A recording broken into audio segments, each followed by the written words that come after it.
कृष्ण कृष्ण कृष्ण हरे हरे हरे राम राम राम राम हरे.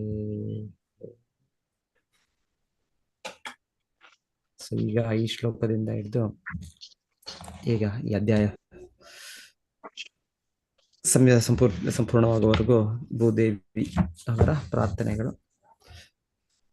So ಈಗ ಅವರು ಸಂಪೂರ್ಣ ಶರಣಾಗತಿಯನ್ನು ವ್ಯಕ್ತಪಡಿಸ್ತಾ ಇದ್ದಾರೆ. ಸೊ ವ್ಯಕ್ತಪಡಿಸೋದ್ರಲ್ಲಿ ಅವರು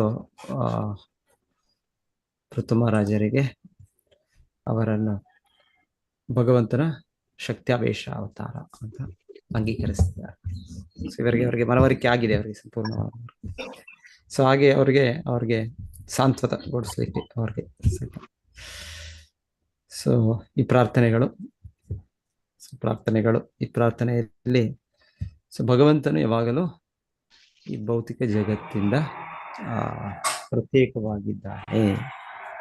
ಭಗವಂತನ ಈ ಭೌತಿಕ ಜಗತ್ತಿನ ಸೋಂಕಿಗೆ ಅವನು ಒಳಗಾಗಿಲ್ಲ. ಸೊ ನಾವು ಸಾಮಾನ್ಯ ಉದಾಹರಣೆಗಳು ಕೇಳೋದು ಸೂರ್ಯ ಮೋಡವನ್ನು ಸೃಷ್ಟಿ ಮಾಡುತ್ತೆ. ಸೊ ಆದರೆ ಮೋಡ ನಮ್ಮನ್ನ ಮುಚ್ಚುತ್ತೆ. ಮೋಡದ ಕೆಳಗೆ ನಾವು ಅಲ್ಪ ಅಸ್ತಿತ್ವದಲ್ಲಿದ್ದೇವೆ. ನಾವು ಕೆಲವು ಜೀವಿಗಳು ನಾವಿದ್ದೇವೆ, ಇಲ್ಲಾಂದ್ರೆ ಕೆಲವು ಪ್ರದೇಶಗಳಿವೆ, ಕೆಲವು ದೇಶಗಳಿರ್ಬೋದು. ಸೊ ಒಮ್ಮೊಮ್ಮೆ ವಿಪರೀತ ಮಳೆ ಬರುವ ಮುಂಚೆ ಆ ಥರ ಸ್ಯಾಟಲೈಟ್ ಇಮೇಜಸ್ ಎಲ್ಲ ಮೋಡಗಳು ಮುಚ್ಚಿದೆ, ಪೂರ್ಣ ದೇಶವನ್ನೇ ಆವರಿಸಿದೆ, ಆ ರೀತಿ ಕಾಣ್ಬೋದು. ಹೌದು, ಅದು ಮೋಡಗಳು ಮಾಡ್ಬೋದು. ಅದು ಮೋಡಗಳ ಕೆಳಗಿರುವ ಜೀವಿಗಳಿಗೆ, ಪ್ರಾಂತ್ಯಗಳಿಗೆ ಅದನ್ನು ಮಾಡ್ಬೋದು. ಆದರೆ ಮೋಡಕ್ಕೆ ಕಾರಣವಾದ ಸೂರ್ಯನಿಗೆ ಏನು ಆಗೋದು? ಸೂರ್ಯ ಯಾವಾಗಲೂ ಅದರಿಂದ ಅತೀತನಾಗೇ ಇದ್ದಾನೆ. ನಾವು ಕೂಡ ಅಕಸ್ಮಾತ್ ಮೋಡಗಳಿಂದ ನಾವು ಹೊರಗೆ ಕೆಲವು ಕಿಲೋಮೀಟರ್ ಮೋಡಗಳ ಮೇಲೆ ಹೋಗ್ಲಿಕ್ಕೆ ನಮಗೆ ಸಾಧ್ಯ ಇದ್ರೆ, ನಮಗಿರುವ ಒಂದು ಯಂತ್ರಗಳ ಮೂಲಕ ನಾವು ಹೋದ್ರೆ ನಮಗೂ ಕೂಡ ಮೋಡಗಳ ಕೆಳಗೆ ಸಂಪೂರ್ಣ ಕತ್ತಲೆ ಇರ್ಬೋದು. ಮೋಡಗಳ ಕೆಳಗೆ ಅಷ್ಟು ಮಳೆ ಇದು ಎಲ್ಲ ಬರ್ತಾ ಇರ್ಬೋದು. ಆದ್ರೆ ನಾವು ಅಕಸ್ಮಾತ್ ಮೋಡದ ಮೇಲಿದ್ರೆ, ಯಾವ್ದ ವಾಹನಗಳಲ್ಲಿ, ಯಾವ್ದ ರಾಕೆಟ್ಗಳಲ್ಲಿ ಇದ್ರೆ ಅವಾಗ ಏನೂ ಆಗೋದಿಲ್ಲ. ಸೊ ಹೀಗೆ ಇಲ್ಲಿ ಭಗವಂತನು ಯಾವಾಗಲೂ ತನ್ನ ಬಹಿರಂಗ ಶಕ್ತಿಯ ಕಾರಣ, ಆದರೆ ಇದರಿಂದ ಅವನು ಯಾವಾಗಲೂ ಇದರ ಕೆಳಗೆ ಬರೋದಿಲ್ಲ. ಬಹಿರಂಗ ಶಕ್ತಿ ಅಂದ್ರೆ ಇದು 3 ಗುಣಗಳು. ಈ ಗುಣಗಳು ನಮ್ಮನ್ನು ಸಂಪೂರ್ಣವಾಗಿ ನಮ್ಮನ್ನು ದೈವಿ ಏಷ ಗುಣಮಯಿ ಮಮ ಮಾಯಾ ದುರತ್ಯಯ. ಗೀತೆಯಲ್ಲಿ ಕೃಷ್ಣ ಹೇಳ್ತಾರೆ, ಈ ದೈವಿ ಮಾಯಾ ಶಕ್ತಿ, ಬಹಿರಂಗ ಶಕ್ತಿ, ಇದು ದುರತ್ಯಯ, ಬಹಳ ಬಹಳ ಕಠಿಣ. ಇದರಿಂದ ಹೊರಗೆ ಬರ್ತದೆ. ದೈವಿ ಏಷ ಗುಣಮಯಿ 3 ಗುಣಗಳಿಂದ ತುಂಬಿದೆ ಇದೆ ಶಕ್ತಿ. ಸತ್ವ, ರಜಸ್ಸು, ತಮಸ್ಸು. ದೈವಿ ಏಷ ಗುಣಮಯಿ ಮಮ ಮಾಯಾ ದುರತ್ಯಯ ಮಾಮೇವ ಯೇ ಪ್ರಪದ್ಯಂತೆ ಮಾಯಾಮೇತ ಅಂತ ಹೇಳ್ತೀವಿ. ಆದರೆ ಕೃಷ್ಣ ಹೇಳೋ ಇದಕ್ಕೆ ಒಂದು ಉಪಾಯ ಇದೆ. ಉಪಾಯ ಅಂದ್ರೆ ನಾವು ಕೃಷ್ಣನನ್ನು ಆಶ್ರಯಿಸಿದ್ರೆ ಆಗ ಇದರಿಂದ ಹೊರಗೆ ಬರಬಹುದು. ಕೃಷ್ಣನು ತನ್ನ ಅಂತರಂಗ ಶಕ್ತಿಗೆ ಅವನು ಆದೇಶಿಸಬಹುದು, ಇವನನ್ನು ಬಿಟ್ಬಿಡು. ಸೊ ಹೇಗೆ ಹೇಳ್ತಾರಲ್ಲ, ಸರ್ಕಾರ ಇರುತ್ತೆ, ಸರ್ಕಾರ ಕಾನೂನನ್ನು ಮಾಡುತ್ತೆ. ಸರ್ಕಾರದಲ್ಲೂ ಕೂಡ ವಿಶೇಷವಾಗಿ ರಾಜ, ಇಲ್ಲಾಂದ್ರೆ ಅಧ್ಯಕ್ಷರು, ಪ್ರಧಾನಮಂತ್ರಿ. ಸೊ ಅವ್ರಿಗೆ ಹೇಳ್ತಾರೆ, ಅವರು ಅಲ್ಲಿ ಸ್ಥಾನದಲ್ಲಿರೋವರೆಗೂ ಅವ್ರಿಗೆ ಶಿಕ್ಷಣ ಕೊಡಕ್ಕಾಗಲ್ಲ. ಸಾಮಾನ್ಯ ಇದರಲ್ಲೂ ಕೂಡ ಹೇಳೋಕೆಂದ್ರೆ ಆ ಥರ ಕಾನೂನು ಆ ಥರ ಇದೆ. ಕಾನೂನು ಆ ಥರ ಹೇಗೆ ಮಾಡಿದ್ದಾರೆ ಅಂದ್ರೆ ಅವರು ಅದಕ್ಕೆ ಒಳಗಾಗಿಲ್ಲ. ಭಗವಂತನಿಗೆ ಹೇಳೋ ಮಾತೇನಿದೆ. ಸೊ ಹಾಗೆ ಹೇಳೋದು, ಸರ್ಕಾರ ಯಾರು ಒಂದು ಜೈಲಲ್ಲಿದ್ದಾರೆ ಅವರಿಗೆ ಮನ್ನಣೆ ಕೊಡ್ಬೋದು, ಅವರಿಗೆ ಅಲ್ಲಿಂದ ಬಿಡುಗಡೆ ಕೊಡ್ಬೋದು. ಸೊ ಅವರ ಆದೇಶದಿಂದ. ಹಾಗೆ ಭಗವಂತನು ತನ್ನ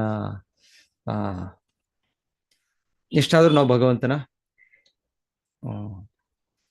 ಏನು ಅಂಶಗಳು ಇಲ್ಲಿ ಹೇಳ್ತಾ ಇರೋದಲ್ಲಿ, ಅಂಶಗಳು ಭಗವಂತನ ಅಭಿನ್ನ ಅಂಶಗಳು ಅಂತ. ಅಭಿನ್ನ ಅಂಶ ಭಗವಂತನೇ ಅಭಿನ್ನ. ನಾವು ಹೇಗೆ ಸೂರ್ಯದ ಕಿರಣ, ಸೂರ್ಯದ ಒಂದು ಕಣ ಎಲ್ಲವೂ ಕೂಡ ಅಭಿನ್ನ ಒಂದು ರೀತಿಯಲ್ಲಿ, ಇನ್ನೊಂದು ರೀತಿಯಲ್ಲಿ ಭಿನ್ನ ಕೂಡ. ಅದು ಗುಣದಲ್ಲಿ ಅಭಿನ್ನ, ಅಷ್ಟೇ ಬೆಳಕು, ಅಷ್ಟೇ ಅದು ಬೆಳಕು ಕೊಡೋ ಒಂದು ಶಕ್ತಿ ಇದೆ, ಇಲ್ಲ ಒಂದು ಬಿಸಿಯನ್ನು ಕೊಡೋ ಒಂದು ಶಕ್ತಿ ಇದೆ. ಆ ರೀತಿಯಲ್ಲಿ ಗುಣವಾಗಿ ಒಂದೇ, ಆದರೆ ಪ್ರಮಾಣದಲ್ಲಿ ಬಹಳ ವ್ಯತ್ಯಾಸ ಇದೆ. ಸೂರ್ಯ ಕಿರಣ, ಸೂರ್ಯ ಕಣ ಮತ್ತೆ ಸೂರ್ಯಕ್ಕೆ. ಸಮುದ್ರದ ನೀರು, ಆ ಉಪ್ಪಿನ ಅಂಶ ಗುಣದಲ್ಲಿ ಒಂದೇ, ಆದರೆ ಪ್ರಮಾಣದಲ್ಲಿ ಬಹಳ ವ್ಯತ್ಯಾಸ ಇದೆ. ಸೊ ಹಾಗೆ ಭಗವಂತನ ನಾವು ಅಭಿನ್ನ ಆದರೆ ಅಂಶವಿದೆ. ಮಮೈವಾಂಶ ಜೀವಲೋಕೆ ಜೀವಭೂತ ಸನಾತನಃ. ಸೊ ನಾವು ಯಾವಾಗಲೂ ಶಾಶ್ವತವಾಗಿ ಭಗವಂತನ ಅಂಶವೇ. ಯಾವತ್ತು ನಾವು ಭಗವಂತನ ಹಾಗೆ ಸಂಪೂರ್ಣವಾಗಿ ಒಂದೇ ಮಟ್ಟಿಗೆ ಆಗೋಕ್ಕೆ ಸಾಧ್ಯ ಇಲ್ಲ.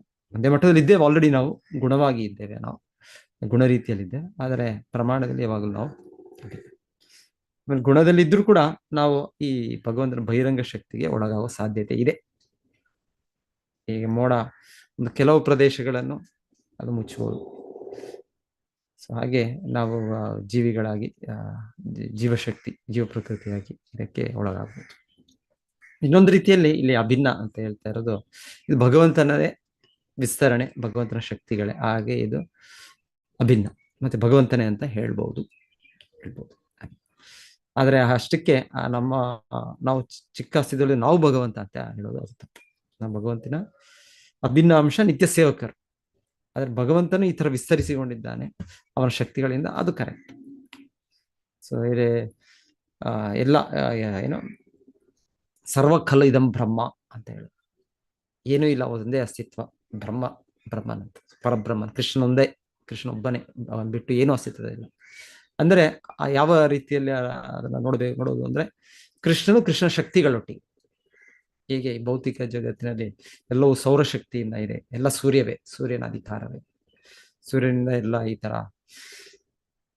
ಈ ಶಕ್ತಿಗಳು, ಈ ಲೋಕಗಳು ಎಲ್ಲ ಕೂಡ ಅಸ್ತಿತ್ವದಲ್ಲಿರೋದು, ಅದೆಲ್ಲ ಚಲನದಲ್ಲಿರೋದು, ಅದು ಅಂತೆಲ್ಲ ಹೇಳೋದು. ಸೊ ಹಾಗೆ ಅದರ ಶಕ್ತಿಯಿಂದ ಅದೆಲ್ಲವೂ ಎತ್ತಿಡಿದೆ. ಸೊ ಎಲ್ಲವೂ ಅದರ ಶಕ್ತಿ. ಸೊ ಆ ರೀತಿ ಒಂದೇ ಅದ್ವೈತ ಅಂದ್ರೆ ಎಲ್ಲವೂ ಭಗವಂತನೇ, ಎಲ್ಲವೂ ಕೃಷ್ಣನೇ, ಎಲ್ಲವೂ ಅವನ ವಿಭಿನ್ನ ಶಕ್ತಿಗಳ ವ್ಯಕ್ತಿತ್ವ, ಬೇರೆ ಬೇರೆ ರೀತಿಯ ಸ್ವರೂಪಗಳು.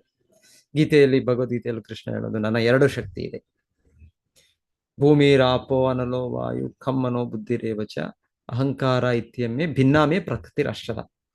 ಈ ಭೌತಿಕ ಜಗತ್ತು ನಾವೇನ್ ನೋಡ್ತೀವಿ, ಇದೆಲ್ಲವೂ ಈ 5 ಜಡ ಪದಾರ್ಥಗಳು,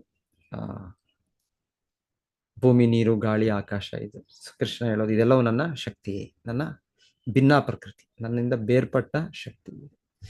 ಇದಕ್ಕಿಂತ ಇನ್ನೊಂದು ಶಕ್ತಿ ಇದೆ ಮೇಲೆ, ಅಪರೇಯಂ ಇತಸ್ತ್ವನ್ಯಂ ಜೀವಭೂತಂ ಮಹಾಭಾವೋ ಏತೆ ಇದಂ ಧಾರ್ಯತೆ ಜಗತ್. ಇದಕ್ಕಿಂತ ಮೇಲೆ ನನ್ನ ಇನ್ನೊಂದು ಮೇಲ್ಮಟ್ಟದ ಶಕ್ತಿ ಇದೆ, ಅದೆಲ್ಲ ಈ ಸಕಲ ಜೀವಾತ್ಮರು. ಹಾಗೆ ನಾವು ಕೂಡ ಭಗವಂತನ ಅಂಶ, ಅವನ ಶಕ್ತಿ, ಅವನ ಪ್ರಕೃತಿ. ಸೊ ಶಕ್ತಿ ಇಲ್ಲಿ ಪ್ರಕೃತಿ, ಪುರುಷ, ಭಗವಂತನನ್ನು ಪುರುಷ ಅಂತ ಹೇಳ್ತಾ ಇರೋದು. ಪುರುಷ ಅಂದ್ರೆ ಯಾವಾಗಲೂ ಪ್ರಕೃತಿಗಳನ್ನು, ಶಕ್ತಿಗಳನ್ನು ಹೊಂದಿದ ವ್ಯಕ್ತಿ ಪುರುಷ. ಸೊ ಯಾವಾಗಲೂ ಭಗವಂತನ ಪುರುಷೋತ್ತಮ, ಭಗವಂತನೊಬ್ಬ ವ್ಯಕ್ತಿ. ಸೊ ಯಾವಾಗಲೂ ಅವನ ವಿವರಣೆ.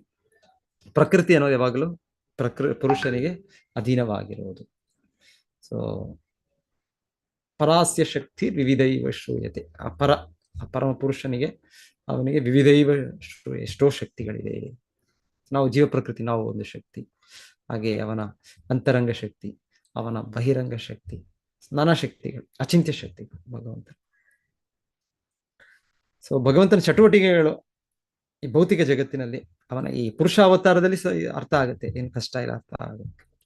ಮಹಾವಿಷ್ಣುವಿಂದ ಭಗವಂತನು ಅವನ ಆ ಒಂದು ಬೃಹದಾಕಾರದ ರೂಪದಿಂದ ಅವನು ಈ ಅನಂತ ಕೋಟಿ ಬ್ರಹ್ಮಾಂಡಗಳನ್ನು ಸೃಷ್ಟಿ ಮಾಡಿದ್ದು, ಮತ್ತೆ ಅದನ್ನು ಸೃಷ್ಟಿ ಮಾಡೋ ಮುಂಚೆ ಮಹತ್ತತ್ವವನ್ನು ಸೃಷ್ಟಿ ಮಾಡಿದ್ದು, ಮಹತ್ತತ್ವದಿಂದ ಮತ್ತೆ ಹೇಗೆ ಒಂದು ಸೂಕ್ಷ್ಮದಿಂದ ಸ್ಥೂಲವಾದ ಪದಾರ್ಥಗಳು ಒಂದೊಂದು ಬಂದಿದ್ದು, ವಿಕಸಿತಗೊಂಡಿದ್ದು, ಇದೆಲ್ಲ ತಿಳಿಯುವಾಗ ಇದು ತೊಂದರೆ ಇಲ್ಲ, ಭಗವಂತನು ಬಹಿರಂಗ ಶಕ್ತಿ ದೂರ ಇದ್ದಾನೆ ಅಂತ ಅರ್ಥ. ಆದರೆ ಅವನ ಬೇರೆ ಈಗ ಅವನೆಲ್ಲ ಪರ್ಟಿಕ್ಯುಲರ್ ಅವನ ಅವತಾರಗಳಾಗಿ ಅವನ ಲೀಲೆಗಳು ಮಾಡಕ್ ಬಂದಾಗ ಅವಾಗ ನಮಗೆ ಒಂದೊಂದ್ಸಲ ಅವನ ಚಟುವಟಿಕೆಗಳು ದಿಗ್ಭ್ರಾಂತ. ಅವನು ಏನೋ ಈ ಬಹಿರಂಗ ಶಕ್ತಿಯಲ್ಲಿ ಒಳಗಾಗಿದ್ದಾನೇನೋ ಅನ್ಸುತ್ತೆ. ಇಲ್ಲ, ಭಗವಂತನು ಒಳಗಾಗಿಲ್ಲ. ಭಗವಂತನ ಯಾವಾಗಲೂ ಅದರ ಭೋಕ್ತ. ಸೊ ಭಗವಂತನ ನಿರ್ಗುಣ ಗುಣಭೋಕ್ತೃಚ. ಭಗವಂತನ ಯಾವಾಗಲೂ ತನ್ನ ಅಸ್ತಿತ್ವವನ್ನು ಹೀಗೆ 3 ಗುಣಗಳ ಈಚೆ ಅವನು ಇದ್ದಾನೆ. ಅವನು ನಿರ್ಗುಣ ಗುಣಭೋಕ್ತ. ಗುಣಭೋಕ್ತ ಅವನೇ ಇದಕ್ಕೆ ಕಾರಣಕರ್ತ.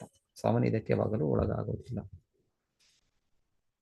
ಸೊ ಒಂದೊಂದ್ಸಲ ಕೃಷ್ಣ ಲೀಲೆಗಳಲ್ಲಿ ಕೇಳಿದಾಗ, ಅವನ ನಾನಾ ಲೀಲೆಗಳಲ್ಲಿ ಕೇಳಿದಾಗ ಈ ರೀತಿ ಅವನು ಒಳಗಾಗ್ತಾ ಇದ್ದಾನೇನೋ ಅನ್ಸುತ್ತೆ. ಇಲ್ಲ, ಅಂದ್ರೆ ಅವನು ಒಳಗಾಗೋದಿಲ್ಲ. ಅವನು ಭಗವಂತನ ಜನ್ಮ ಆದಾಗ ಆ ರೀತಿ ಒಂದು ಇದು ಭೌತಿಕ ಪ್ರಕ್ರಿಯೆ. ಜನ್ಮ ಅನ್ನೋದು ಇದು ಬಹಿರಂಗ ಶಕ್ತಿಯಿಂದ ಆಗ್ತಾ ಇರೋದು. ಆಧ್ಯಾತ್ಮಿಕ ಜಗತ್ತಿನಲ್ಲಿ ಹುಟ್ಟು ಅನ್ನೋದಿಲ್ಲ. ಇಲ್ಲಿ ಯಾರಾದ್ರೂ ಹುಟ್ಟಿ ಬರ್ತಾರೆ ಅಂದ್ರೆ ಅದು ಕೂಡ ಬಹಿರಂಗ ಶಕ್ತಿಯಿಂದ ಆಗ್ತಾ ಇದೆ. ಹಾಗೆ ಭಗವಂತನೊಳಗಾಗಿದ್ದಾನೆ ಅಂತ ಪ್ರಶ್ನೆ ಇಲ್ಲ. ಭಗವಂತನ ಜನನ ಅಸಾಧಾರಣ ಜನನ ಅಲ್ಲ. ಒಮ್ಮೊಮ್ಮೆ ಅದು ಕೂಡ ಅಸಾಧಾರಣ. ಭಗವಂತ ನರಸಿಂಹ ರೂಪದಲ್ಲಿ ಬಂದಾಗ ಅಲ್ಲಿ ಅವನು ಯಾವ ತಂದೆ ತಾಯಿಯನ್ನು ಸ್ವೀಕರಿಸೋದು ಅಗತ್ಯ. ಅವನು ಇಲ್ಲಿ ಒಂದು ಕಂಬದಿಂದ ಹುಟ್ಟಿ ಬರ್ತಾನೆ. ಸೊ ಇದು ಈ ರೀತಿಯ ಒಂದು ಭಗವಂತನ ಅವತಾರಗಳು ಕೂಡ ಇದೆ. ಅಲ್ಲೂ ಕೂಡ ಅಟ್ಲೀಸ್ಟ್ ಸ್ವಲ್ಪ ಅರ್ಥ ಆಗುತ್ತೆ. ಆದ್ರೆ ಬೇರೆ ಅವತಾರಗಳಲ್ಲಿ ಭಗವಂತನು ತಂದೆ ತಾಯಿಯನ್ನು ಸ್ವೀಕರಿಸೋದು, ಅವನು ಕೂಡ ತಾಯಿಯ ಗರ್ಭದಲ್ಲಿ ಅಷ್ಟು ತಿಂಗಳು ಇರೋದು. ಯಾಕಂದ್ರೆ ತಾಯಿಯ ಗರ್ಭದಲ್ಲಿ ನಾವು ಪ್ರತಿ ಜೀವಿಗಳು ಅಷ್ಟು ಕಷ್ಟವನ್ನು ಅನುಭವಿಸಿದ್ದೇವೆ. ಅಲ್ಲಿ 7 ತಿಂಗಳ ಸಮಯವರೆಗೂ ಸಂಪೂರ್ಣ ಅಜ್ಞಾನ. ಮತ್ತೆ 7 ತಿಂಗಳ ನಂತರ ನಮಗೆ ಪ್ರಜ್ಞೆ ಬಂದ್ಮೇಲೆ ಅಲ್ಲಿ ಅದು ಸಂತೋಷವಾದ ಸ್ಥಳ ಅಲ್ಲ, ಅಲ್ಲಿ ಬಹಳ ದುಃಖದ ಸ್ಥಳ. ಅಲ್ಲಿ ಅಷ್ಟು ಕಷ್ಟದ ಸ್ಥಿತಿ ಇದೆ.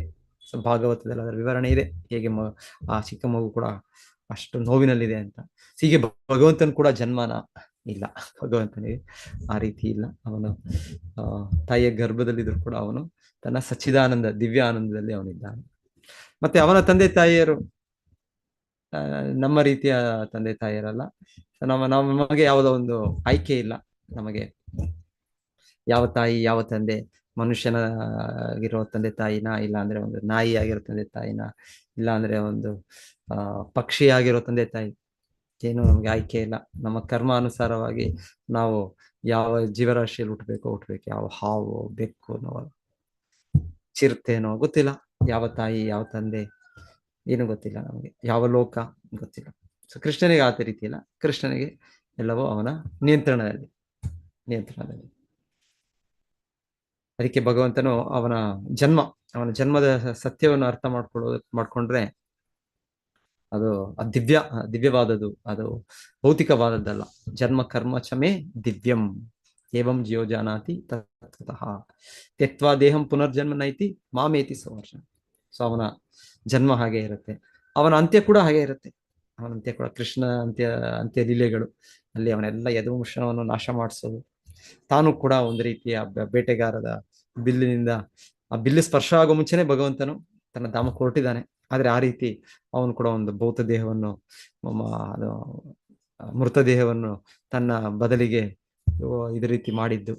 ಸೊ ಈ ರೀತಿ ಎಲ್ಲ ಕೇಳಿದಾಗ ಇದೆಲ್ಲ ಇದು ಬಹಿರಂಗ ಶಕ್ತಿಯಲ್ಲಿ ಭಗವಂತನ ಚಟುವಟಿಕೆಗಳು ನಡೀತಾ ಇದೆಯಾ? ಇಲ್ಲ. ಭಗವಂತನ ಚಟುವಟಿಕೆಗಳು ಬಹಿರಂಗ ಶಕ್ತಿಯಲ್ಲ, ಅದು ಅಂತರಂಗ ಶಕ್ತಿ. ಆ ವಿವರಣೆ ಇದೆ ನಮಗೆ ಶಾಸ್ತ್ರದಲ್ಲಿ. ಆಚಾರ್ಯರ ಅವರ ಕೊಟ್ಟಿರೋ ಇದರಲ್ಲಿ ವಿವರಣೆ ಇದೆ. ಸೊ ಭಗವಂತನ ಅಂತ್ಯದ ಸಮಯದಲ್ಲಿ ಹೇಗೆ ಅವನು ಈ ಕಾರ್ಯವನ್ನು ನಿರ್ವಹಿಸ್ತಾನೆ, ಹೇಗೆ ತನ್ನ ದಿವ್ಯ ದೇಹದಲ್ಲೇ ಅವನು ತನ್ನ ಧಾಮಕ್ಕೆ ಅವನು ಹೋಗೋದು, ಇಲ್ಲ ಭೌತಿಕವಾಗಿ ಅವನು ಸೃಷ್ಟಿ ಮಾಡುವ ಒಂದು ನಕಲಿ ದೇಹ. ಇದೆಲ್ಲ ನಾವು ಈ ಶಾಸ್ತ್ರದಲ್ಲಿಂದ ತಿಳ್ಕೊಳ್ಬೋದು. ಇಲ್ಲ ಅಂದ್ರೆ ಸಾಧಾರಣ ಕೇಳಿದಾಗಿಲ್ಲ. ಇಲ್ಲ ಭಗವಂತನು ಕೂಡ ಈ ತರ ಅವನು ಕೂಡ ದೇಹ ಭೌತಿಕವಾದದ್ದು, ಹಾಗಾಗಿ ಅವನು ಕೂಡ ಮೃತ್ಯುವನ್ನು ಅನುಭವಿಸಬೇಕು. ಇಲ್ಲ, ಭಗವಂತನಿಗೆ ಅನುಭವಿಸುವ ಅಗತ್ಯ ಇಲ್ಲ. ಭಗವಂತನ ಇದಕ್ಕೆ ಅತೀತ. ಸೊ ಇಲ್ಲಿ ಹೇಳಿದ್ದು ಈ ತರ ಇದು ಏನ್ ಹೇಳ್ತಾರೆ, ಇದು ಒಂಥರ ಭೌತಿಕ ಅಸ್ತಿತ್ವದಲ್ಲಿ ಬಹಿರಂಗ ಶಕ್ತಿಯ ಪ್ರಭಾವದಲ್ಲಿ ಜನನ, ಮೃತ್ಯು, ವೃದ್ಧಾವಸ್ಥೆ, ರೋಗಗಳು, ವ್ಯಾಕುಲತೆ, ದುಃಖ, ಭ್ರಮೆ. ಸೊ ಇದೆಲ್ಲ ಒಂದು ನಮಗೆ ನಮ್ಮ ಹಿಂದೆ ಬಿದ್ದಿದೆ. ಸೊ ಯಾವ್ದಾದ್ರು ನಮ್ಗೆ ಒಂದಾದ್ಮೇಲೆ ಒಂದು ನಮ್ಗೆ ಪೀಡಿಸ್ತದೆ. ಆದ್ರೆ ಭಗವಂತನಿಗೆ ಇಲ್ಲ. ಪೀಡಿಸ್ತದೆ. ಸೊ ಒಮ್ಮೆ ಭಗವಂತನ ಲೀಲೆಗಳಲ್ಲಿ ಕೇಳ್ತೇವೆ, ಕೃಷ್ಣನ ಇವರು ಯಾರು, ಸತ್ಯಭಾಮ ಅವರ ತಂದೆ ಅವರನ್ನು ಒಂದು ಸಮಯದಲ್ಲಿ ಅವರ ಕೊಲೆ ಆಗುತ್ತೆ. ಕೃಷ್ಣ ವಾಪಸ್ ಬರ್ತಾರೆ. ಕೃಷ್ಣ ವಾಪಸ್ ಬಂದಾಗ ಕೃಷ್ಣನ್ ಕೂಡ ತುಂಬಾ ವ್ಯಾಕುಲತೆಯನ್ನು ವ್ಯಕ್ತಪಡಿಸ್ತಾರೆ. ಓ, ನನ್ನ ಮಾವ ಅವರ ಅಂತ್ಯ ಆಗೋಯ್ತು ಅಂತ ಕೃಷ್ಣ ಅಳೋ ರೀತಿ ಅಳೋದು ಅದೆಲ್ಲ ತೋರಿಸ್ತಾರೆ. ಸೊ ಇದೆಲ್ಲ ಇದೆಲ್ಲ ಲೀಲೆಗಳು. ಇದು ಕೇಳಿದಾಗ ಇದು ಕೃಷ್ಣನು ಕೂಡ ಇದೇ ತರ ಆಗತ್ತೆ, ಕೃಷ್ಣನಿಗೆ ಕೂಡ ಈ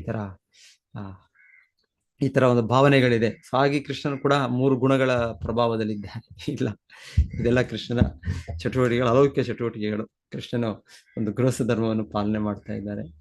ಮತ್ತೆ ಅಲ್ಲಿ ಸೊ ಆ ರೀತಿ ಕೃಷ್ಣನ ಒಂದು ಸಾಧಾರಣ ಒಬ್ಬ ಸಂಸಾರಿಕ ವ್ಯಕ್ತಿ ಹೇಗೆ ಇದು ಮಾಡ್ತಾರೆ, ಹಾಗೆ ಕೃಷ್ಣನ ಚಟುವಟಿಕೆ. ಆದ್ರೆ ಕೃಷ್ಣನಿಗೆ ಏನೂ ಆಗೋದಿಲ್ಲ. ಕೃಷ್ಣನಿಗೆ ಆ ಥರ ವ್ಯಥೆ ಇಲ್ಲ. ಕೃಷ್ಣನಿಗೆ ಆ ರೀತಿ ಕಾಳಜಿ, ಆ ರೀತಿ ಇದು ಇಲ್ಲ. ಕೃಷ್ಣ ಯಾವಾಗಲೂ ಆತ್ಮಾರಾಮ. ಅವನು ಸ್ವತಃ ತನ್ನಲ್ಲಿಯೇ ಅವನು ಸಂತೃಪ್ತನು. ಅವನು ಯಾವತ್ತೂ ಈ ರೀತಿ ಇಲ್ಲ, ಶೋಕ ಇದು ಈ ತರ ಭಾವನೆಗಳಿಲ್ಲ. ಈ ರೀತಿಯ ಭಾವನೆ ಭೌತಿಕವಾಗಿ ಇರುವ ಸ್ಪರ್ಶವಾಗಿರುವ ಭೌತಿಕ ಗುಣಗಳಲ್ಲಿ ಬಾಧಿತವಾಗಿರುವ ಭಾವನೆಗಳು. ಇಲ್ಲಿ ಆಧ್ಯಾತ್ಮಿಕ ಭಾವನೆಗಳಿವೆ. ಆಧ್ಯಾತ್ಮಿಕ ಭಾವನೆಗಳು ಬೇರೆ ರೀತಿ. ಸೊ ಅಲ್ಲಿ ಭೌತಿಕ ಸೋಂಕು ಇಲ್ಲ. ಆಧ್ಯಾತ್ಮಿಕ ಭಾವನೆಗಳು ಅದು ನಿತ್ಯವಾಗಿ ಇರುತ್ತವೆ. ಅದು ಆಧ್ಯಾತ್ಮಿಕ ಆನಂದವನ್ನು ಕೊಡುತ್ತೆ. ಆ ರೀತಿಯ ಆ ಭಾವನೆಗಳು ಆಧ್ಯಾತ್ಮಿಕವಾಗಿ ಇರುವ ಒಂದು ಪ್ರತಿಯೊಂದು ಭಾವನೆಗಳು ಒಂದು ರೀತಿಯ ಬಹು ಆತ್ಮೀಯತೆಗಳು, ಅದು ಬೇರೆ ರೀತಿಯ ಪ್ರಭಾವ. ಭೌತಿಕವಾಗಿರೋದು ಕೊನೆಗೆ ಅದೆಲ್ಲವೂ ಕೂಡ ದುಃಖವನ್ನೇ ಕೊಡುತ್ತೆ. ಭಗವಂತನ ಅದು ವಿಸ್ಮೃತಿಯಲ್ಲಿ, ಅಜ್ಞಾನದಲ್ಲಿ ತುಂಬಿ ಹೋಗುತ್ತೆ. ಆಮೇಲೆ ಶ್ರೀಲ ಪ್ರಭುಪಾದರು ಹಾಗೆ ಮುಂದುವರಿಸ್ತಾ ಒಂದು ಹೇಳ್ತಾ ಇರೋದು, ಭಗವಂತನಿಗೆ ಭೂದೇವಿ ಹೇಳ್ತಾ ಇರೋದು, ಎಲ್ಲ ವಿಸ್ತರಿಸಿದ್ದಾನೆ. ಅವನೇ ಎಲ್ಲ ಜೀವಿಗಳಾಗಿ, ಎಲ್ಲ ಅಸ್ತಿತ್ವವಾಗಿ ಅವನು ವಿಸ್ತರಿಸಿದ್ದಾನೆ. ಸೊ ಹೌದು, ಎಲ್ಲ ಏನ್ ನೋಡಿದ್ರು ನಾವು ಭಗವಂತನ ಭೌತಿಕ ಶಕ್ತಿ ಇಲ್ಲ ಅಂದ್ರೆ ಅವನ ಆಧ್ಯಾತ್ಮಿಕ ಶಕ್ತಿ. ಜೀವಿಗಳು ಭೌತಿಕ ನಾವು ಪ್ರಪಂಚದಲ್ಲಿ ಏನ್ ನೋಡ್ತೇವೆ, ಕೆಲವು ವಸ್ತುಗಳು ನಿರ್ಜೀವವಾಗಿದೆ, ಕೆಲವು ವಸ್ತುಗಳು ಜೀವಂತವಾಗಿದೆ. ಸೊ ಸ್ಥಾವರ ಜಂಗಮ ದೇಕಿ. ಸೊ ಸ್ಥಾವರ ಅಂದ್ರೆ ಕೆಲವು ನಿಂತಿರೋದು. ಸೊ ಕೆಲವು ನಿಂತಿರೋದ್ರಲ್ಲಿ ಕೆಲವು ಜೀವಂತವಾಗಿದೆ, ಮರ ಗಿಡಗಳು. ಕೆಲವು ಜೀವಂತವಾಗಿಲ್ಲ. ನಾವು ಮಾಡುವ ಕಟ್ಟಡಗಳು, ವಾಹನಗಳು, ಬೇರೆ ಬೇರೆ ಏನೇನೋ ಇದು ಅದೆಲ್ಲ ಜೀವಂತವಲ್ಲ ಅಂತ ಹೇಳಿ. ಅದೆಲ್ಲ ಇದು ಪಂಚಭೂತಗಳ ಇದು ಅಂತ ಹೇಳಿ. ಏನ್ ನೋಡಿದ್ರು ಸ್ಥಾವರ ಜಂಗಮ ಅಂದ್ರೆ ಚಲನೆ ಇರೋದು ಸಾಮಾನ್ಯವಾಗಿ ಜೀವಿಗಳು. ಸೊ ಅವರು ಜೀವ ಇದೆ, ಅವರು ಕೂಡ ದೇಹ ಅಂದ್ರೆ ಭೌತಿಕ, ಆದರೆ ಅವರ ಆತ್ಮ ಆಧ್ಯಾತ್ಮಿಕ. ಸೊ ಇದು ಭಗವಂತನ ಶಕ್ತಿಗಳೇ. ಭಗವಂತನ ಮೇಲ್ಮಟ್ಟದ ಶಕ್ತಿ, ಕೆಳಮಟ್ಟದ ಶಕ್ತಿ. ಸೊ ಹಾಗೆ ಭಗವಂತನೇ. ಸೊ ಹಾಗೆ ಇಲ್ಲಿ ಹೇಳ್ತಾ ಇರೋದು, ಎಲ್ಲವೂ ನಿನ್ನ ರೂಪಗಳೇ, ಎಲ್ಲವೂ ಕೂಡ ನೀನೇ. ವಿಶ್ವರೂಪದಲ್ಲೂ ಕೂಡ ಭಗವಂತನ ತೋರಿಸೋದು ಇದೆ. ಭಗವಂತನು ಅರ್ಜುನನ ತೋರಿಸಿದ್ದು ಅದೇ ರೀತಿಯ ಒಂದು ಆಧ್ಯಾತ್ಮಿಕ ಚಿಂತನೆಯಲ್ಲೂ ಒಂದು ಕಲ್ಪನೆ ಮಾಡ್ಕೊಳ್ಳೋದು ಏನಂದ್ರೆ, ಸಂಪೂರ್ಣ ವಿಶ್ವವೇ ಭಗವಂತನ ವಿಶ್ವರೂಪ. ಹೇಗೆ ಈ ದೇಹ ನಾವು ಇರೋದ್ರಿಂದ ಈ ದೇಹಕ್ಕೆ ಅಸ್ತಿತ್ವ ಇದೆ, ಹಾಗೆ ಈ ಪರಮ ಪುರುಷನಿರೋದ್ರಿಂದ ಈ ಬ್ರಹ್ಮಾಂಡ, ಈ ವಿಶ್ವಕ್ಕೆ ಅಸ್ತಿತ್ವ ಇದೆ. ಇದು ಅವನ ದೇಹವೇ. ಸೊ ಅವನ ದೇಹದ ನಿರೂಪಣೆಯಲ್ಲಿ ಈ ಮೇಲಿನ ಲೋಕಗಳಿಗೆ ಅವನ ತಲೆ ಅಂತ ಹೇಳ್ತಾರೆ. ಅವನ ಕೆಳಗಿನ ಲೋಕಗಳಿಂದ ಪಾತಲ, ವಿತಲ, ಪಾತಾಳ, ಮಹಾತಲ. ಸೊ ಅಲ್ಲಿಂದ ಶುರು ಆಗ್ತಾ ಅವನ ಪಾದಗಳಿಂದ ಹೇಳೋದು, ಇದು ಅವನ ಪಾದಗಳು, ಇದು ಅವನ ಮಂಡಿ, ಇದು ಅವನ ಇದು ಅವನ ಹೊಟ್ಟೆಯ ಭಾಗ, ಇದು ಅವನ ಈ ಎದೆಯ ಭಾಗ, ಇದು ಅವನ ಕತ್ತಿನ ಭಾಗ. ಈ ರೀತಿ ಲೋಕಗಳ ವಿವರಣೆ ಇದೆ. ಸೊ ಕೆಲವೊಮ್ಮೆ ದೇವತೆಗಳು ಕೂಡ ಅವನ ಬಾಹುಗಳು, ಅವನ ಇದು ಅಂತ ಹೇಳೋದು. ಇಲ್ಲ ಇನ್ನೊಂದು ರೀತಿಯಲ್ಲಿ ಎಲ್ಲ ಜೀವಿಗಳು, ಪರ್ಟಿಕ್ಯುಲರ್ಲಿ ಮಾನವ ಜನತೆಗೆ, ಮಾನವ ಸಮಾಜದಲ್ಲಿ ಬ್ರಾಹ್ಮಣ, ಕ್ಷತ್ರಿಯ, ವೈಶ್ಯ, ಶೂದ್ರ ಅಂತ ಹೇಳುವಾಗ ಆಗ ಅವನ ವಿಶ್ವರೂಪದ ತಲೆ ಬ್ರಾಹ್ಮಣರು, ವಿಶ್ವರೂಪದ ಕೈಗಳು ಕ್ಷತ್ರಿಯರು, ಅವನ ಹೊಟ್ಟೆಯ ಭಾಗ ಅದು ವೈಶ್ಯರು, ಕಾಲು ಶೂದ್ರರು. ಸೊ ಎಲ್ಲ ಜೀವಿಗಳನ್ನ ಈ ರೀತಿ ನಿರೂಪಣೆ ಕೂಡ ಇದೆ. ಸೊ ಈ ರೀತಿ ನಿರೂಪಣೆ ಮರಗಳು ರೋಮಗಳು, ಮರಗಳು ರೋಮಗಳು, ಮತ್ತೆ ಮೋಡಗಳು ಕೂದಲು, ತಲೆಯ ಕೂದಲು.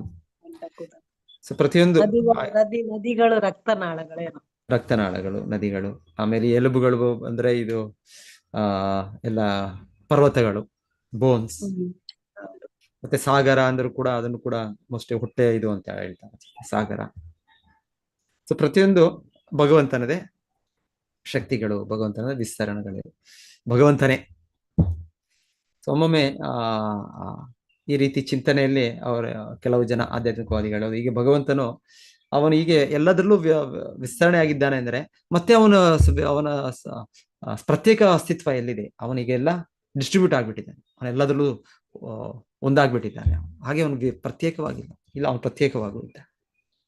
ಭಗವಂತನು ತನ್ನ ಅಚಿಂತ್ಯ ಶಕ್ತಿಯಿಂದ ಇಲ್ಲಿ ಎಲ್ಲ ಅವನ ಶಕ್ತಿಗಳ ಮೂಲಕ ಸರ್ವವ್ಯಾಪಕನಾಗಿದ್ದಾನೆ, ಆದರೂ ಕೂಡ ಅವನು ಭಿನ್ನನಾಗಿ ಪ್ರತ್ಯೇಕವಾಗುತ್ತಿದ್ದಾನೆ. ಹೇಗೆ ಸೂರ್ಯ ಶಕ್ತಿಯಿಂದ ಸರ್ವವ್ಯಾಪಕವಾಗಿದೆ ಸೂರ್ಯಕಿರಣಗಳ ಮೂಲಕ, ಆದರೂ ಕೂಡ ಸಪರೇಟ್ ಆಗಿ ಪ್ರತ್ಯೇಕವಾಗಿ ಸೂರ್ಯ ಅಂತ ಗ್ರಹ ಇದೆ, ಸೂರ್ಯನನ್ನು ನಿಯಂತ್ರಿಸುವ ಸೂರ್ಯ ದೇವನಿದ್ದಾನೆ. ಸೊ ಅವರ ಅಸ್ತಿತ್ವ ಪ್ರತ್ಯೇಕವಾಗಿದೆ. ಸೊ ಭಗವಂತನು ಹಾಗೆ ಅವನ ಶಕ್ತಿಗಳೆಲ್ಲ ಒಂದಾಗ್ಬಿಟ್ಟಿದ್ದಾನೆ, ಪ್ರತ್ಯೇಕವಾಗಿ ಎಲ್ಲ ಕಡೆ ಇದ್ದಾನೆ, ಆದ್ರೆ ಪ್ರತ್ಯೇಕವಾಗಿ ಕೂಡ ಇದ್ದಾನೆ. ಗೋಲೋಕ ಏವ ನಿವಸತಿ ಅಖಿಲ ಆತ್ಮಭೂತ. ಸೊ ಭಗವಂತನು ಎಲ್ಲ ಜೀವಿಗಳೊಟ್ಟಿಗೆ ಎಲ್ಲ ಎಡೆ ಇದ್ದಾನೆ, ಆದರೂ ಪ್ರತ್ಯೇಕವಾಗಿ ಅವನು ತನ್ನ ಧಾಮದಲ್ಲಿ, ವೈಕುಂಠದಲ್ಲಿ, ಗೋಲೋಕದಲ್ಲಿ ಪ್ರತ್ಯೇಕವಾಗಿ ಭಗವಂತನ ಅಸ್ತಿತ್ವ ಹಾಗೆ. ಸೊ ಅದಕ್ಕೆ ಭೇದ ಅಭೇದ ಎರಡು ಕೂಡ ಇದೆ. ಸೊ ಒಮ್ಮೊಮ್ಮೆ ಉದಾಹರಣೆಗಳು ಕೊಡ್ತಾರೆ. ಅವನು ಒಂದು ಪೇಪರ್, ನ್ಯೂಸ್ ಪೇಪರ್, ಏನೊಂದು ಪೇಪರ್ ಇದ್ದ, ಆ ಪೇಪರ್ನ ನೀವು ಬಿಡಿ ಬಿಡಿ ಬಿಡಿ ಮಾಡಿಬಿಟ್ರೆ, ಚಿಕ್ಕ ಚಿಕ್ಕ ತುಂಡು ಮಾಡಿಬಿಟ್ರೆ, ಆಗ ದೊಡ್ಡ ಪೇಪರ್ ಇಲ್ಲ, ಆಗೆಲ್ಲ ಚಿಕ್ಕ ಚಿಕ್ಕದಾಗೋಯ್ತು. ಸೊ ಹಾಗೆ ಅವ್ರು ಹೇಳೋದು ದೇವರು ಅನ್ನೋದು ಒಂದು ದೊಡ್ಡ ಪೇಪರ್ ಇದ್ದಾಗೆ. ಈಗ ಅವರು ಮೊದಲಿಗೆ ಇದ್ರು ಅಸ್ತಿತ್ವ, ಆದ್ರೆ ಈಗ ಅದನ್ನ ಚಿಕ್ಕ ಚಿಕ್ಕ ಭಾಗಗಳು ತೆಗೆದ್ಮೇಲೆ ಎಲ್ಲಿದೆ ಪೇಪರ್ ಇಲ್ಲ, ಅದೆಲ್ಲ ಚಿಕ್ಕ ಚಿಕ್ಕದಾಗ. ಸೊ ದೇವರು ಎಲ್ಲ ಕಡೆ ಇದ್ದಾರೆ. ನೀವು ಯಾಕೆ ದೇವರನ್ನ ಅವ್ರ ದೇವಸ್ಥಾನದಲ್ಲಿ ಇದ್ದಾರೋ, ಇಲ್ಲಾಂದ್ರೆ ದೇವರು ಈ ರೀತಿ ಕೃಷ್ಣ ಅಂತಾನೋ ಯಾಕೆ ನೀವು ಯೋಚನೆ ಮಾಡ್ತೀರಾ? ದೇವರು ಎಲ್ಲ ಕಡೆ ಇದ್ದಾರೆ, ಎಲ್ಲವೂ ದೇವರೇ. ಹೌದು, ಎಲ್ಲವೂ ದೇವರ ಶಕ್ತಿ ಮತ್ತೆ ದೇವರೇ, ಆದ್ರೆ ಪ್ರತ್ಯೇಕವಾಗಿ ಕೂಡ ಇದರ ಕಾರಣಕರ್ತನಾಗಿ ದೇವರ ಅಸ್ತಿತ್ವ ಇದೆ. ಓಂ ಪೂರ್ಣಮದ ಪೂರ್ಣಮಿದಂ ಪೂರ್ಣ. ಭಗವಂತನ ಪೂರ್ಣನು, ಅವನಿಂದ ಎಷ್ಟೇ ಪೂರ್ಣಗಳು ಬಂದ್ರು, ಎಷ್ಟೇ ಶಕ್ತಿಗಳು ಬಂದ್ರು, ಎಷ್ಟೇ ಅಭಿವ್ಯಕ್ತಿಗಳು ಬಂದ್ರು, ಎಷ್ಟೇ ಲೋಕಗಳು ಬಂದ್ರು, ಎಷ್ಟೇ ಜೀವಿಗಳು ಬಂದ್ರು, ಅವನು ಹಾಗೇ ಉಳಿತಾನೆ. ಸೂರ್ಯದಲ್ಲಿ ಎಷ್ಟೇ ಶಕ್ತಿಯನ್ನು ನಾವು ತೆಗಿತಾ ಇದ್ರು ಕೂಡ ತೆಗಿತಾ ಅದು ಹಾಗೇ ಇರೋ ತರ ಅನ್ಸುತ್ತೆ. ಸಮುದ್ರದಲ್ಲಿ ಒಂದ್ಸಲ ಸಾಗರದಲ್ಲಿ ನೀರು ತೆಗಿತಾ ಇದ್ರು, ಎಷ್ಟು ನೀರು ತೆಗೆದ್ರು ಕೂಡ ನೀರು ಇರೋ ತರ. ಭೌತಿಕ ವಸ್ತುಗಳಿಗೆ ಈ ತರ ಸಾಧ್ಯ ಆದ್ರೆ ಭಗವಂತನಿಗೆ ಬಗ್ಗೆ ಹೇಳೋದು. ಭಗವಂತನಿಗೆ ಅಚಿಂತ್ಯ ಶಕ್ತಿ, ಅಪರಿಮಿತ ಶಕ್ತಿ, ಅದು ಅವನ ಶಕ್ತಿಗಳು ಇನ್ನ ಹೆಚ್ಚುತ್ತಾನೆ ಇರ್ತವೆ ಅಂತ ಹೇಳಿ ಒಂದ್ಸಲ ಹೇಳ್ತಾರೆ. ಕೆಲವು ಜನ ಪ್ರಶ್ನೆ ಮಾಡೋದು, ಭಗವಂತನ ಏನೋ ಒಂದು ಸೃಷ್ಟಿ ಮಾಡಕ್ ಆಗೋದಿಲ್ವಾ? ಆ ವಸ್ತುನ ಅವನೇ ಎತ್ತಲಕ್ಕೆ ಆಗ್ಬಾರ್ದು ಮತ್ತೆ. ಸೊ ಅವ್ರು ಹೇಳ್ತಾರೆ ಒಂದ್ ರೀತಿ ಹಾಗೆ ಹೇಳ್ತಾರೆ, ಭಗವಂತನು ಅಂದ್ರೆ ನೀವು ಹೇಳೋದು ಅವನು ಸರ್ವಶಕ್ತ ಅಂತ. ಸರ್ವಶಕ್ತ ಅಂದ್ರೆ ಅವನೊಂದು ವಸ್ತುವನ್ನು ತಯಾರಿ ಮಾಡ್ಬೇಕು, ಅವನೊಂದು ಸೃಷ್ಟಿ ಮಾಡ್ಬೇಕು. ಹೇಗಿರ್ಬೇಕು ಅಂದ್ರೆ ಆ ವಸ್ತುನ ಮತ್ತೆ ಅವನೇ ಎತ್ತಕ್ಕಾಗ್ಬಾರ್ದು, ಅಷ್ಟು ಭಾರವಾಗಿರ್ಬೇಕು. ಸೊ ಹೇಳ್ತಾರೆ, ಅದಕ್ಕೆ ಉದಾಹರಣೆಯಾಗಿ, ಅದಕ್ಕೆ ಉತ್ತರವಾಗಿ ಹೇಳ್ತಾರೆ, ಕರೆಕ್ಟ್, ಭಗವಂತನ ಸರ್ವಶಕ್ತ, ಹಾಗೆ ಅವನೊಂದು ಸೃಷ್ಟಿ ಮಾಡ್ಬೋದು. ಏನ್ ಸೃಷ್ಟಿ ಮಾಡ್ಬೋದು? ಒಂದು ವಸ್ತುವನ್ನು ಸೃಷ್ಟಿ ಮಾಡ್ಬೋದು, ಅದು ಎಷ್ಟು ಭಾರವಾಗಿರುತ್ತೆ ಅಂದ್ರೆ ಅವನಿಗೆ ತೆಗಿಯಕ್ಕಾಗೋದು. ಕರೆಕ್ಟ್, ಅದನ್ನ ಭಗವಂತ ಸೃಷ್ಟಿ ಮಾಡ್ತಾನಂತೆ, ಒಂದು ಕ್ಷಣದಲ್ಲಿ ಸೃಷ್ಟಿ ಮಾಡ್ತಾನಂತೆ. ಭಗವಂತನ ಜಾಸ್ತಿ ಸಮಯನೂ ಬೇಡ ಅವನಿಗೆ, ಬೇಕಾದ್ರೆ ಒಂದು ಸೆಕೆಂಡಲ್ಲಿ, ಒಂದು ಮಿಲಿ ಸೆಕೆಂಡ್, ನ್ಯಾನೋ ಸೆಕೆಂಡಲ್ಲಿ ಅವ್ನು ಮಾಡ್ಬೋದು. ಮಾಡಿದ್ಮೇಲೆ ಆದ್ರೆ ಎಷ್ಟು ಅವನ ಶಕ್ತಿ ಹೇಗೆ ಅಂದ್ರೆ ಮರು ನಿಮಿಷ, ಮರು ಸೆಕೆಂಡ್, ನೆಕ್ಸ್ಟ್ ಸೆಕೆಂಡ್ ಅಲ್ಲಿ ಅವನು ಎಷ್ಟು ಅವನ ಶಕ್ತಿ, ಅವನ ಇದು ಬೆಳೆಯುತ್ತೆ ಅಂದ್ರೆ, ಅವನ ಸಾಮರ್ಥ್ಯ ಬೆಳೆಯುತ್ತೆ ಅಂದ್ರೆ, ಅವನು ಸೃಷ್ಟಿಸಿದ ಅಷ್ಟು ಭಾರವಾದ ವಸ್ತುವನ್ನು ಅವನೇನು ಶಕ್ತಿ ಇಲ್ಲದೇನು ಕಷ್ಟವಿಲ್ಲದೆ ಅವನು ತೆಗಿಬಹುದು. ಭಗವಂತನ ಇದು ಗೋವರ್ಧನ ಗಿರಿದಾರಿ, ಗೋವರ್ಧನ ಗಿರಿಯನ್ನು ಎತ್ತದ, ಅದು ಸಾಮಾನ್ಯವಾಗಿ ಯಾರಿಗೂ ಎತ್ತಕ್ಕಾಗೋದಿಲ್ಲ. ಅದು ಯಾರು ಏನ್ ಮಾಡಿದ್ರು ಆಗೋದಿಲ್ಲ ಭೌತಿಕವಾಗಿ, ಆದ್ರೆ ಭಗವಂತನೇ ಎತ್ತಿದ್ದಾನೆ, ಭಗವಂತ ತೋರಿಸಿದಾನೆ. ಹೀಗೆ ಭಗವಂತನು ಯಾವ್ದೋ ಸೃಷ್ಟಿ ಮಾಡಿದ ವಸ್ತು ಒಂದು ಕ್ಷಣದಲ್ಲಿ ಅದು ಎಲ್ಲದಕ್ಕಿಂತ ಭಾರವಾದ, ಅದಕ್ಕಿಂತ ಇದು ಇಲ್ಲ ಯಾವುದಕ್ಕೆ, ಯಾರು ಎತ್ತಲಿಕ್ಕೆ ಆಗೋದಿಲ್ಲ. ಆದ್ರೆ ನೆಕ್ಸ್ಟ್ ಕ್ಷಣನೇ ಭಗವಂತನು ಏನು ಶಕ್ತಿ ಇದೆ ಅಂತ ಸೊ ಹೇಳ್ತಾರೆ. ಹೀಗೆ ಭಗವಂತನ ಶಕ್ತಿಗಳು ಅದು ಅಪರಿಮಿತ, ಅದಾಗೆ ಹೆಚ್ಚತ್ತಾನೇ ಹೋಗ್ತವೆ, ಅದಕ್ಕೆ ಮಿತಿನೇ ಇಲ್ಲ ಅದಕ್ಕೆ. ಹೀಗೆ ಭಗವಂತನ ಅಸ್ತಿತ್ವ ಅಚಿಂತ್ಯ. ಅದಕ್ಕೆ ಶ್ರೀ ಚೈತನ್ಯ ಮಹಾಪ್ರಭು ತತ್ವ ಅಚಿಂತ್ಯ ಭೇದ ಅಭೇದ, ಅಚಿಂತ್ಯ ಭೇದಾಭೇದ. ಮಯಾ ತದಮಿದಂ ಸರ್ವಂ ಜಗದವ್ಯಕ್ತ ಮೂರ್ತಿನ ಮತ್ಸ್ಥಾನಿ ಸರ್ವಭೂತಾನಿ ನಚಾಹಂ ತೇಷ್ ಅವಸ್ಥಿತ. ಗೀತೆಯಲ್ಲಿ, ಭಗವದ್ಗೀತೆಯಲ್ಲಿ ಕೃಷ್ಣ ಹೇಳೋದು, ಮಯಾ ತದಮಿದಂ ಸರ್ವಂ, ಎಲ್ಲವೂ ನನ್ನಿಂದಲೇ ವ್ಯಾಪ್ತವಾಗಿದೆ. ಮಯಾ ತದಮಿದಂ ಸರ್ವಂ ಜಗದ್ ಅವ್ಯಕ್ತ ಮೂರ್ತಿನ, ಅವ್ಯಕ್ತ ಮೂರ್ತಿ, ನಾನು ಅದ್ರಲ್ಲಿ ಕಾಣಿಸ್ತಾ ಇಲ್ಲ, ನಾನು ಇದ್ದೇನೆ ಎಲ್ಲ ಕಡೆ, ಸರ್ವವ್ಯಾಪ್ತ, ಆದ್ರೆ ಅವ್ಯಕ್ತ ನಾನು, ಜಗದ್ ಅವ್ಯಕ್ತ ಮೂರ್ತಿ. ಮತ್ ಸ್ಥಾನಿ ಸರ್ವಭೂತಾನಿ, ಎಲ್ಲವೂ ನನ್ನನ್ನೇ ಆಧರಿಸಿದೆ, ನನ್ನ ಮೇಲೆ ಇದೆ, ನನ್ನ ಶಕ್ತಿ ನನ್ನ ಮೇಲೆ ಅವಲಂಬಿಸಿದೆ. ಮತ್ ಸ್ಥಾನಿ ಸರ್ವಭೂತಾನಿ, ಎಲ್ಲ ಜೀವಿಗಳು ನನ್ನ ಮೇಲೆ ಅವಲಂಬಿಸಿದ್ದಾರೆ. ನಚಾಹಂ ತೇಷು ಅವಸ್ಥಿತ, ಆದ್ರೆ ನಾನು ಅವುಗಳೊಳಗಿಲ್ಲ. ನಾನು ಪ್ರತ್ಯೇಕವಾಗಿದೆ. ಪಶ್ಯಮೇ ಯೋಗಂ ಐಶ್ವರಂ, ನೋಡು ನನ್ನ ಈ ಒಂದು ದಿವ್ಯ ಐಶ್ವರ್ಯ ದಿವ್ಯ ಗುಣವನ್ನು. ಸೊ ಹೀಗೆ ಅರ್ಜುನನಿಗೆ ಭಗವಂತನು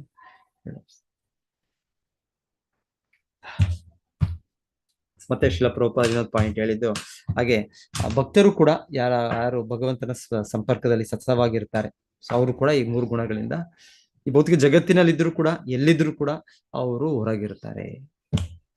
ಇಹಾಯಸ್ಯ ಹರೇರ್ ದಾಸೆ ಕರ್ಮಣ ಮನಸಾಗಿರ ನಿಖಿಲೇಶು ಅಪಿ ಅವಸ್ಥಾಸು ಜೀವನ್ ಮುಕ್ತಾಸ ಉಚ್ಯತೆ. ಯಾರು ಭಗವಂತನ ಭಕ್ತಿ ಭಾವನೆಯಲ್ಲಿ ತನ್ನ ಮನಸ್ಸು, ತನ್ನ ದೇಹ, ತನ್ನ ಬುದ್ಧಿ ಎಲ್ಲವನ್ನು ಭಗವಂತನ ಶರಣಾಗಿ ಇದ್ರೆ ಹೇಳ್ತಾರೆ ಅವರು ಜೀವನ್ ಮುಕ್ತನೇ, ಅವನಿಗೆ 3 ಗುಣಗಳ ಸೋಂಕಿನಿಂದ ಮುಕ್ತನಾಗಿರ್ತಾನೆ. ಈಗ ಕಲಿಯುಗದಲ್ಲಿ ಇದನ್ನ ಮಾಡಕ್ಕೆ ವಿಶೇಷವಾಗಿ ನಮಗೆ ಕೊಟ್ಟಿದ ಉಪಾಯ ಹರೇ ಕೃಷ್ಣ ಕೃಷ್ಣ ಕೃಷ್ಣ ಹರೇ ಹರೇ, ಹರೇ ರಾಮ ರಾಮ ರಾಮ ಹರೇ. ಈ ಮಹಾಮಂತ್ರದ ಉಚ್ಚಾರಣೆಯಿಂದ ಭಗವಂತನ ಈ ನಾವು ಸಂಪರ್ಕದಿಂದ ನಾವು ಈ ಗುಣಗಳ ಬಂಧನದಿಂದ ನಾವು ಹೊರಗಿರ್ಬೋದು ಅಂತ ಶ್ರೀಲ ಪ್ರಭುಪಾದರು ಹೇಳ್ತಾರೆ. ಹರೇ ಕೃಷ್ಣ. ಯಾರದೇನಾದ್ರೂ ಹೇಳ್ತೀರಾ? ಏನಾದ್ರು ಪ್ರಭುಜಿ, ನಾನು ಅವರೊಳಗಿಲ್ಲ ಅಂತ ಯಾಕೆ ಹೇಳ್ತಾರೆ ಪ್ರಭುಜಿ? ಕನ್ಫ್ಯೂಸ್ ಮಾಡಿ ಹಾಕ್ತಾರೆ. ಇಲ್ಲ, ಕನ್ಫ್ಯೂಷನ್ ಏನಿಲ್ಲ. ಭಗವಂತನ ಅವನ ಪರಮಾತ್ಮ ರೂಪದಲ್ಲಿ ಇದ್ದಾನಲ್ಲ ಭಗವಂತನು, ಅವನ ಅದು ಏನೋ ಸ್ವ ಅಂಶನೇ.